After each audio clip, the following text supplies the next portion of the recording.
Les titres principaux, le Premier ministre Abiy Ahmed a recommencé l'évaluation des performances sur 9 mois pour l'exercice 2017.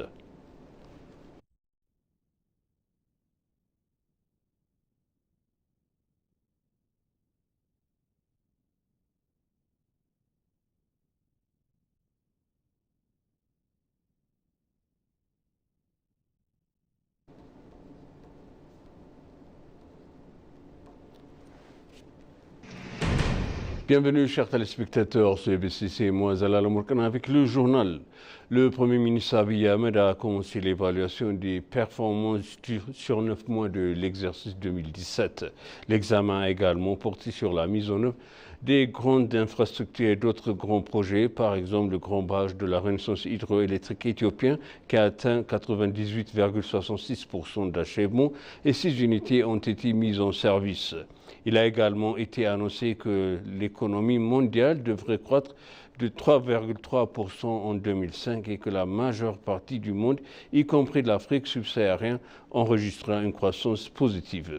Le pourcentage de la dette extérieure par rapport du PIB a diminué de manière significative, atteignant 13,7%.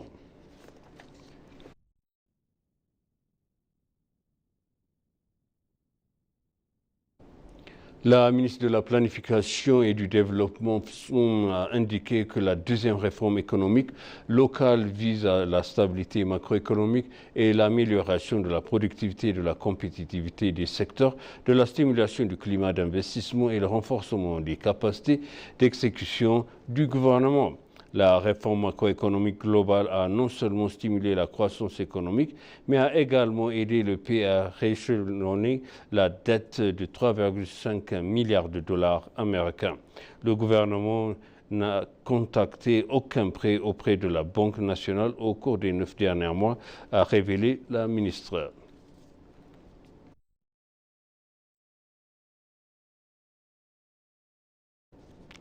Le forum consultatif de l'État d'Amara s'est tenu du 5 au 12 avril 2025 ici à Bardar.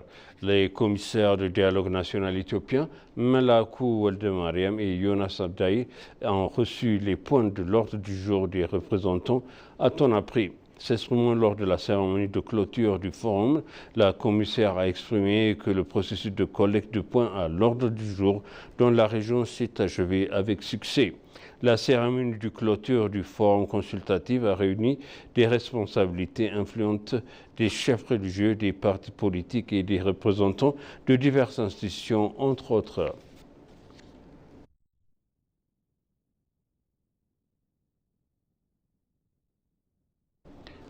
La force de défense éthiopienne effectue un travail efficace pour maintenir la paix en Somalie, a relaté le général de la division, Adamna Mengistu, chef du centre de maintien de la paix de la défense qui était présent à la secteur 3 du Baïdoa. Général de division Adamna Mengistu s'est rendu à Baïdoa pour observer les activités des forces de défense éthiopiennes déployées en Somalie. L'armée a accueilli avec succès ces missions en permettant aux forces de sécurité somaliennes de protéger leur pays et leur peuple contre Al-Shabaab et de travailler ensemble. Le commandant du secteur 3, le général de brigade Finté, a longtemps parlé de la situation générale dans la région et des performances de l'armée. La Force de défense nationale somalienne, SNA, a annoncé la nouvelle mission de l'Union africaine en Somalie à Missom et d'autres opérations.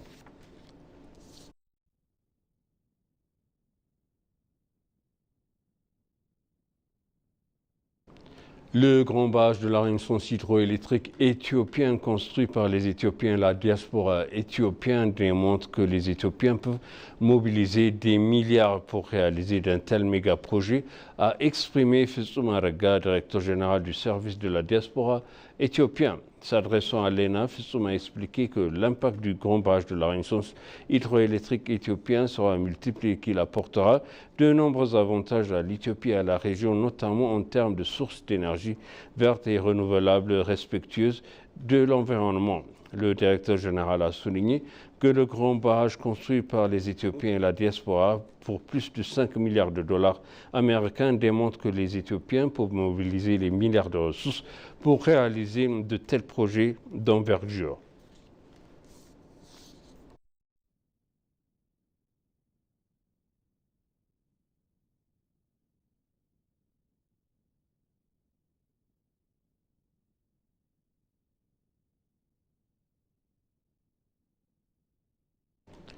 Et pour conclure, le journal l'usine de fabrication du cuir ultra moderne de Mojo et de ses laboratoires satellites rénovés ont été inaugurés pour dynamiser l'industrie du cuir en Éthiopie et favoriser des opportunités d'emploi durables. L'usine de fabrication moderne récemment inaugurée et de laboratoires satellites modernes devrait renforcer considérablement les capacités de production des entreprises locales, améliorer les normes de qualité et faciliter l'accès aux marchés nationaux et internationaux. Le maire de Mojo, Ghazali Hachou, s'est dit profondément reconnaissant de l'impact transformateur du projet. La directrice de la division de l'égalité de sexe et de l'autonomisation des femmes de l'ONUDI, Aurélia Patricia Calabro, a salué les esprits de collaboration qui sous-tendent cette réussite. Le ministre d'État de l'Industrie, Tarek Ngouloulta, a souligné les objectifs à long terme de cette initiative quinquennale.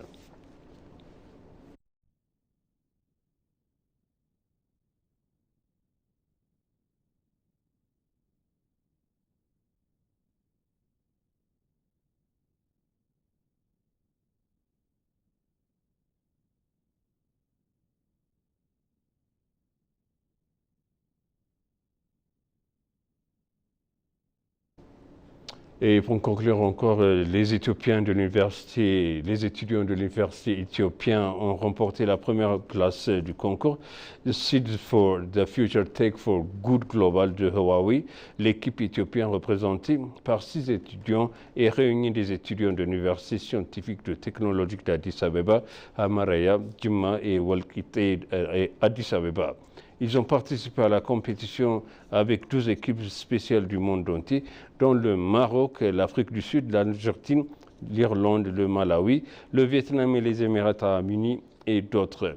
Lim Ye, directeur de la relation publique de Huawei éthiopien, a exprimé sa joie face à ce cycle de l'équipe, affirmant que la victoire démontrait le talent de la créativité unique de la jeunesse éthiopienne.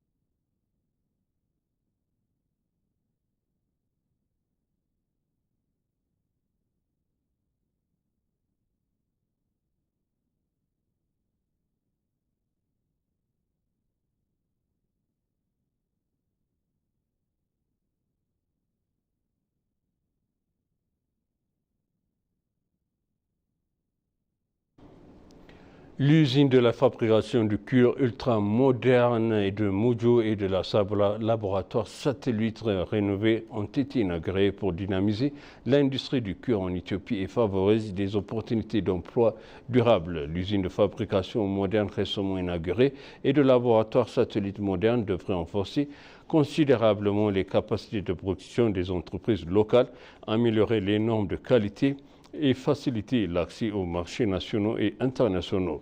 Le maire de Mojo, Ghazali Hachou, s'est dit profondément reconnaissant de l'impact consommateur du projet.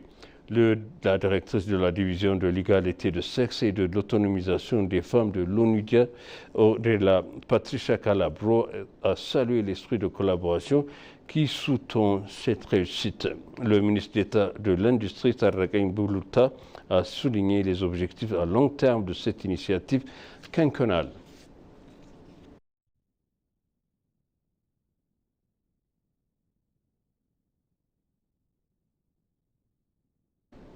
Et maintenant, je rappelle les titres principaux. Le Premier ministre Abiy Ahmed a commencé l'évaluation des performances du 9 mois pour l'exercice 2017.